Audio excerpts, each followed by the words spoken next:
Bonjour à toutes et à tous, c'est VinceFF. Aujourd'hui, on se retrouve pour une nouvelle vidéo et ensemble, on va faire un petit tour du côté de Nobara. Donc Nobara 37, hein, c'est une distribution qu'on a testée il n'y a pas si longtemps, en novembre 2022. Je vous rappelle juste, c'est quoi Nobara? Donc Nobara, c'est une base Fedora taillée pour le gaming, créée par Glorious Egrol, créateur des Wine ou des Proton Glorious Egrol au même nom. Donc quand vous installez un Proton GE, donc c'est fait par cette personne-là. Et du coup, elle est en charge de Nobara, donc créer une distribution taillée pour le gaming, taillée pour le multimédia. Et force est de constater qu'il y a quand même de nombreux avantages à tester Nobara, voire à l'adopter. Par exemple, on a l'encodeur AMF, on a Steam qui est préconfiguré, on a Lutris qui est préconfiguré, on a pas mal de petits outils qui sont plutôt très sympas. Donc, Nobara est quand même une approche qui m'intéresse. En tout cas, en ayant créé l'écosystème Gaming Linux FR, clairement, Nobara Linux est une sorte de cible et vraiment une opportunité pour moi. Donc, comme je vous l'ai dit, on l'a testé en novembre 2022 et Nobara Linux n'a pas forcément brillé par-dessus les bases Ubuntu qui sont vraiment excellentes. Bon, si on regarde le résultat, on a quasiment des verts partout, donc c'est quand même très très bon. Mais on n'avait pas un sentiment de réussite absolue, même si l'expérience avec Nobara était plutôt bonne, voire très bonne sur certains points. Donc on peut voir que clairement l'installation de Nobara est vraiment très simple, avec Anaconda ça marche très bien. Les mises à jour étaient très bonnes, aucun souci. Côté matériel, et la carte graphique Nvidia et AMD c'était très bon. Donc là on était... Enfin franchement je pourrais le mettre en bleu. D'ailleurs c'est peut-être quelque chose que je vais faire juste après ce bilan. On va le faire ensemble peut-être. Parce que clairement le fait que ma carte graphique AMD sans rien faire fonctionne avec l'encodeur AMF c'est une vraie force. Et vous avez la même chose si vous avez une carte graphique Nvidia. Donc ça c'est vraiment un très très très bon point. Donc ça c'est super cool. L'installation des applications, donc là, c'était l'un des premiers points où c'était pas fou. Euh, Déjà, on avait deux magasins d'applications. On les a toujours, apparemment. Euh, Et on avait un DNF ultra lent. Donc quand je démarrais le magasin d'applications, on le démarra peut-être tout à l'heure, c'était lent à mourir et ça devenait vraiment un problème. Donc on va voir si ça s'est amélioré. Franchement, je pense pas. J'ai vraiment hâte que Fedora s'améliore sur ce point. Apparemment, c'est prévu pour Fedora 38 ou 39 avec un nouveau DNF. Et j'espère qu'ils seront au moins au niveau de ce que propose Ubuntu, c'est-à-dire on ouvre le GNOME logiciel et on peut télécharger ses applications sans attendre 5 minutes, quoi. Vraiment en 3-4 secondes, pouf, tout est chargé et on peut y aller. Ici, enfin en tout cas en novembre 2022, c'était pas le cas, donc on verra tout à l'heure si c'est toujours le cas. Côté performance et stabilité, on était très bon, surtout côté stabilité, en sachant que côté performance en jeu vidéo, c'était pas la folie, c'est-à-dire que quasiment toutes les autres distributions lui passaient au-dessus, donc ça c'est un peu dommage, on va voir si ça s'est amélioré. Côté customisation, donc on était bon, hein, on était sur un KDE Vanilla et KDE était ultra modifiable, donc là j'ai choisi la version GNOME et on voit qu'elle est plutôt bien modifiée avec des bonnes finitions, donc c'est vraiment très cool. Côté easy to use, donc je pense que c'est toujours un jaune parce que bon, c'est pas ultra simple, il faut regarder le site internet, il faut quand même s'intéresser à la distribution. Et la communauté FR n'est pas existante, et du coup il n'y a qu'une communauté anglophone. Après, est-ce que c'est un problème ou non, je ne sais pas. Mais bon, c'est comme ça, et puis c'est tout. Après, si on l'accepte, c'est pas un vrai problème. Donc à voir. Donc, on va regarder du coup qu'est-ce qu'améliore Nobara 37. Moi, sincèrement, j'ai vraiment l'impression que Nobara est plutôt à considérer comme une rolling release. Donc ça peut paraître assez bizarre alors que c'est au numéro et que ça suit Fedora. Mais en fait, il y a tellement de mises à jour entre deux versions que sincèrement, ça évolue tout le temps. Et on est quasiment au niveau d'une rolling release, clairement. Par exemple, Nobara est sorti il y a 6 mois. Donc on était au mois de septembre, un truc comme ça. Enfin, ouais, août-septembre. Du coup, quand on voit les changelogs qui sont très très très denses, avec beaucoup de modifications et parfois des modifications qui sont assez lourdes à l'intérieur, comme le fait de virer SE Linux au profit d'AppArmor, donc c'est quand même un énorme point. Donc voilà, moi je suis assez, je trouve ça assez curieux, mais en même temps je trouve ça trop bien, ça évolue, ça bouge bien, c'est un projet qui est vivant quoi. Donc si on doit faire le tour de ce qui a évolué, donc on a le tout dernier kernel, hein, le 6.0 et des bananes. Peut-être qu'on passera sur le 6.1 et 6.2 relativement rapidement. On a les tout derniers pilotes AMD, donc ça c'est vraiment très très bien. D'ailleurs on a un petit outil qui est vraiment sympa avec AMD, c'est-à-dire que vous pouvez installer directement les pilotes AMD. Hop là. Ouais non, il va pas vouloir que je vous le montre.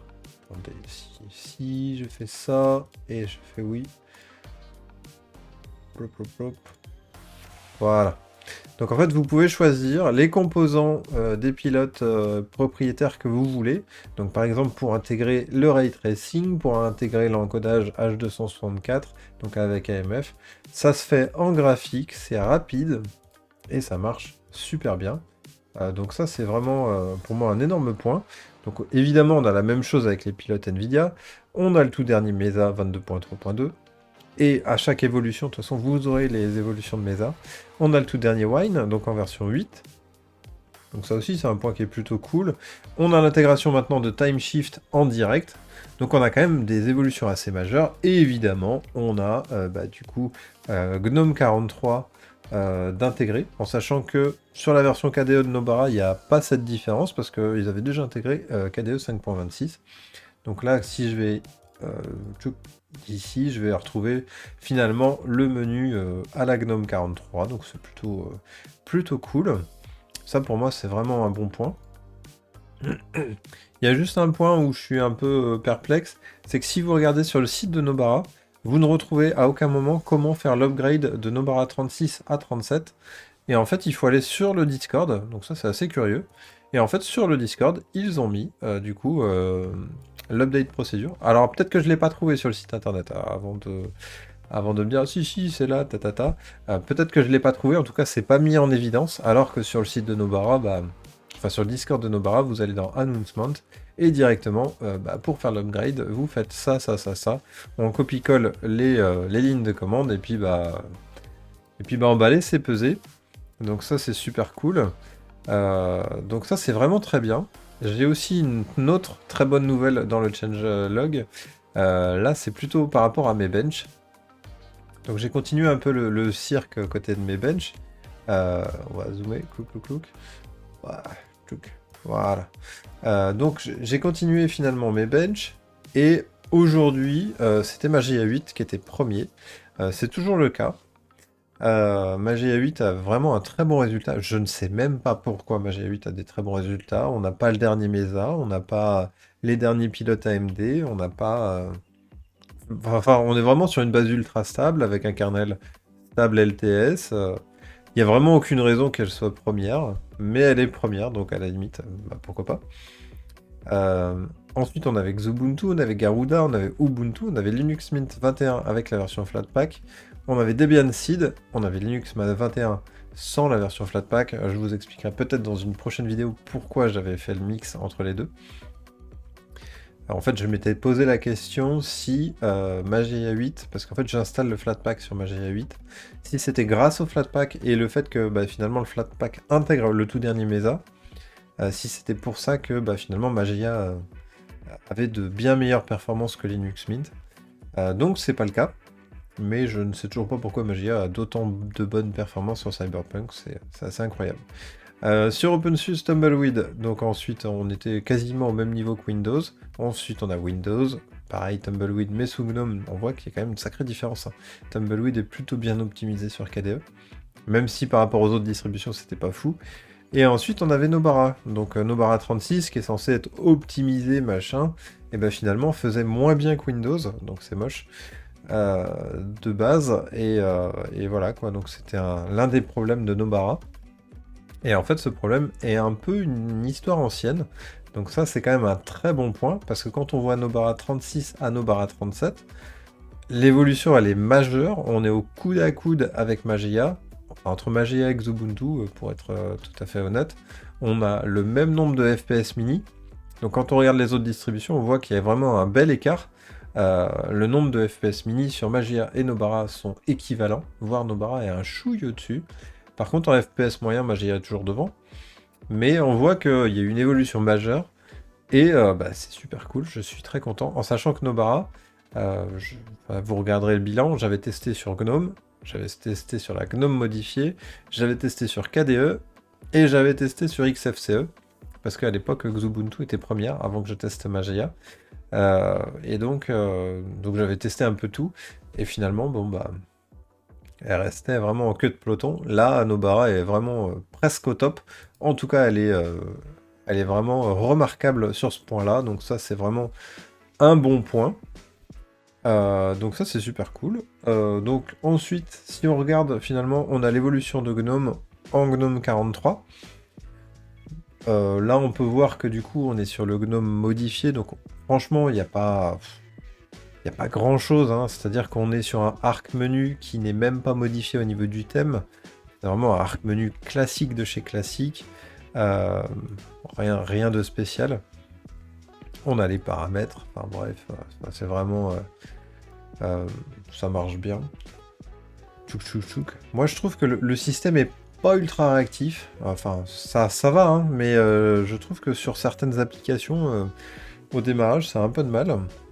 Donc sinon on peut voir que du coup on a un dash to panel, donc ça c'est plutôt intéressant, qui est avec une petite transparence.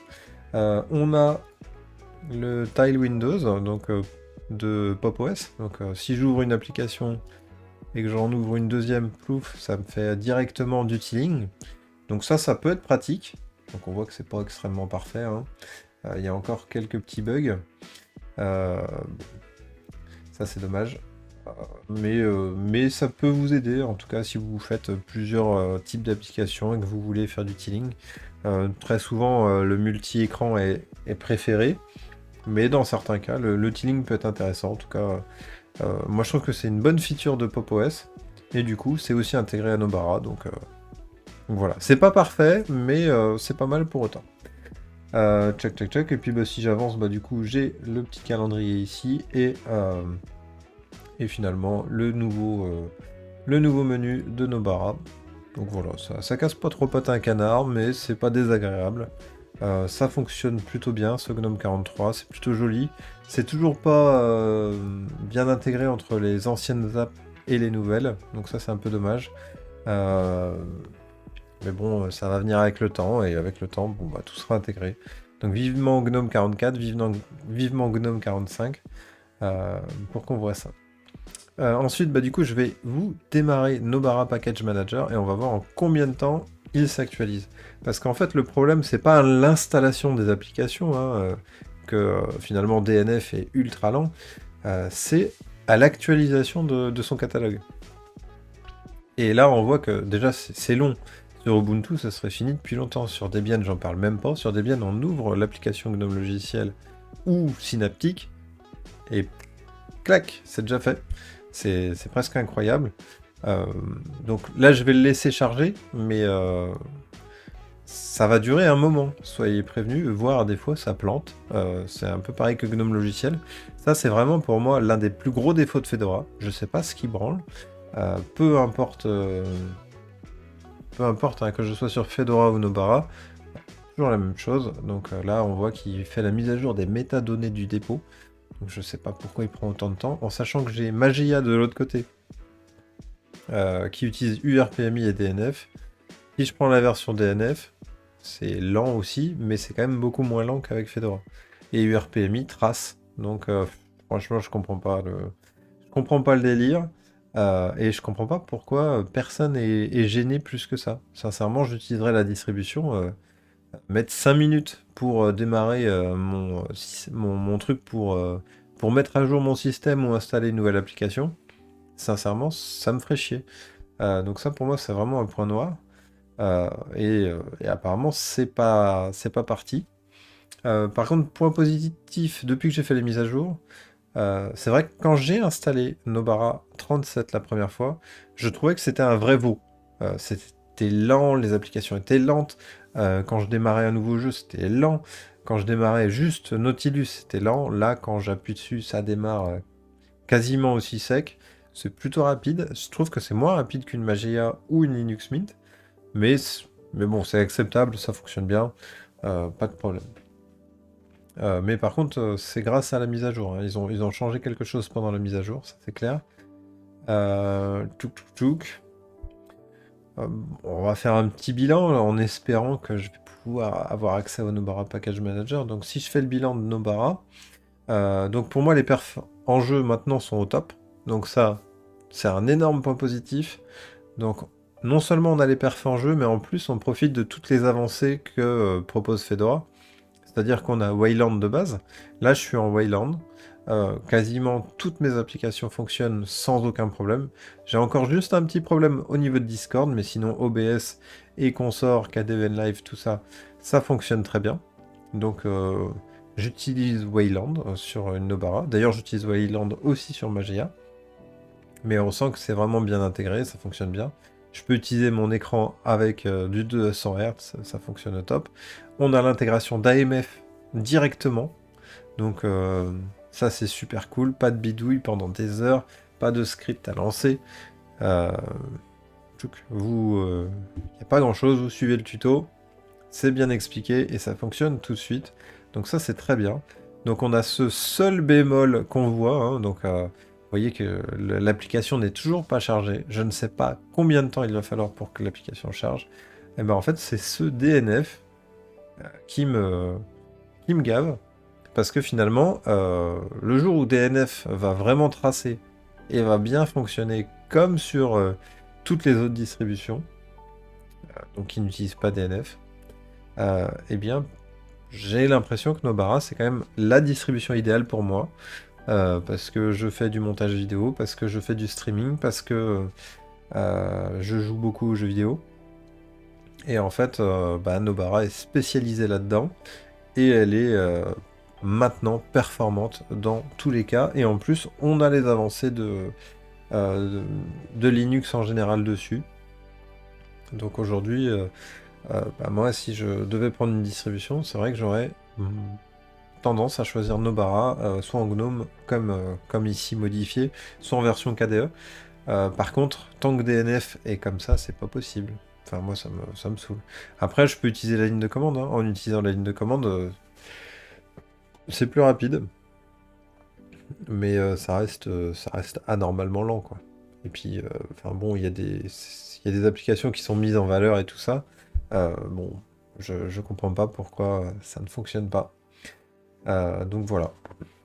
Donc aujourd'hui, si je fais le bilan, hein, des distributions sur lesquelles j'ai envie de m'installer, bon, Zorin a tendance à avoir une base un peu ancienne maintenant. Bon, ça fonctionne très bien, mais du coup, le Zorin est sorti en juin 21. La prochaine version devrait sortir en juin de cette année. Donc, bon, j'aurais tendance à attendre Zorin OS 17.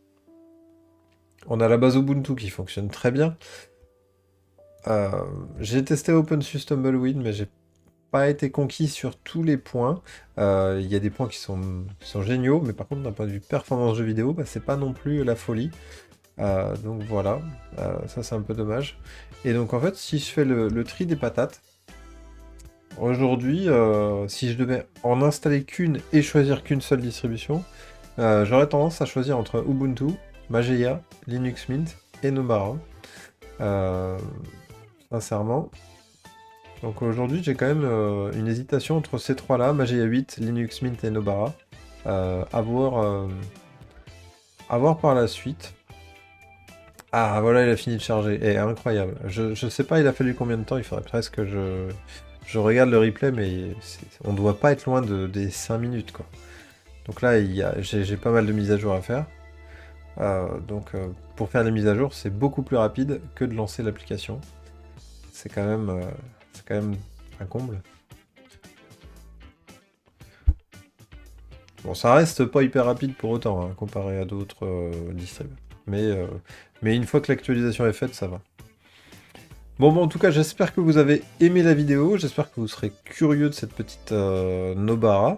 Je ferai peut-être un petit comparatif entre Nobara, entre Linux Mint et Mageia, pour voir finalement les interactions et les intérêts de chacune des distribs, et dans quel cas choisir l'une, dans quel cas choisir l'autre, quelles sont les forces et faiblesses de chacune. Je pense que ça peut être intéressant, et puis finalement, c'est un peu le travail que je vais faire moi-même pour mon choix final. Ou alors j'installerai les trois sur ma machine, et puis je ferai du multi-boot en fonction de mes envies. C'est peut-être comme ça que ça va finir. Mais peut-être qu'un comparatif peut être sympa, donc on se reverra très bientôt pour un petit comparatif, je pense. Bon, en tout cas, sur ce, je vous dis tchuss, à la prochaine, n'hésitez pas à rejoindre le Discord, et sur ce, ciao!